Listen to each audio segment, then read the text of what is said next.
Alright everyone, we are back for a very short video, but some good action in it. We got Luke on the left, who is our local brown belt here, fighting a guy from out of town. This guy's from Alliance Jakarta. It's the first time these guys roll, first time they've kind of met, and they're just going to have a quick little roll with an exciting little ending. Yeah, these guys just kind of come out playing, you know, feeling each other out like most brown belts would. A little bit slower pace. Luke's trying to cut with that knee cut pass in the center, because kind of switching to clamping on that left leg.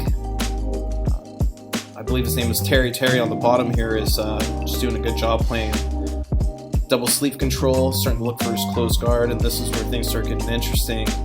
Luke doing a good job pinning, and then decides to lift and switch to an underhook. Luke likes to set up a big Uchimata here, but in that transition, Luke failed to kind of see the Ezekiel choke coming, and Luke goes out cold. And it's not every day that someone gets choked out in class, but that's just kind of what happened. So we're going to watch this again and kind of break down some of the stuff that happened and why this happened, and things Luke could do differently in the future. And again, like, especially when you get two high-level brown belts like this stuff just kind of happens. Sometimes you catch someone off guard, they haven't been caught with a submission like this in a long time, they didn't see it coming. You know, and Luke's a tough guy. He's not going to tap easy on something unless he thinks it's really in, and you know, just the way things went. So we're going to look at it here again one more time. And again, it's really in this close guard transition here. Terry's doing a good job switching to this high close guard. He's actually looking like to set up an armbar initially, but Luke picks him up.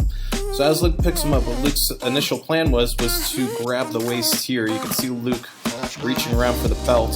He wants to set up a big hip toss. He's kind of hoping that this guy was going to dismount and go back to his feet, which is kind of Luke's preference. But you can see already Terry's feeding four fingers inside the lapel, so he's already looking on this Ezekiel choke. So it's not going to take too much here for him to finish this choke off. So if we kind of look a little bit more here and just let it go a little bit more forward, you already see the hand passing underneath the throat here. So this is kind of what makes this choke effective. The fist goes into the throat, four fingers inside the jacket here, and all he's going to really have to do is start to pull, and he's going to get the leverage he needs to finish. Luke's still got this hand on the collar. This is something that could have helped him and could have kind of pushed away with it a little bit. But again, because Luke was trying to set up a takedown, hoping that he would transition out, this is why this choke is going to be so tight and put Luke in a really jeopardized spot. So you can see right away Luke trying to push the elbow, which is kind of the right idea. A lot of time what I like to do to relieve the pressure is I like to push the elbow up on the Luke choke, or on the Ezekiel choke here. And if you can keep that elbow away and not down, it'll make it hard to finish. Luke also could have pummeled his hand underneath Terry's arm here and used his own elbow to kind of circle that grip out as well. But, you know, it's always different in hindsight. You can see me looking around in the background like, hey, what's going on over there? So yeah, this choke's already tight. Luke doing what he can, but it looks like the elbow's just down and hard. He doesn't have a lot of options here, and goes to sleep, as this kind of happens sometimes.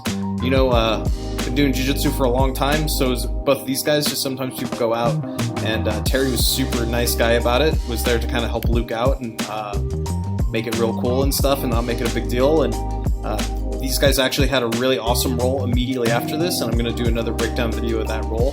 It's really competitive, it goes back and forth, but it's like kind of just how the nature of the beast sometimes. So it was real cool to kind of have a visitor come in, give my brown belt a real hard time, and yeah, the roll that follows this is really awesome. So make sure to check out that next video as well.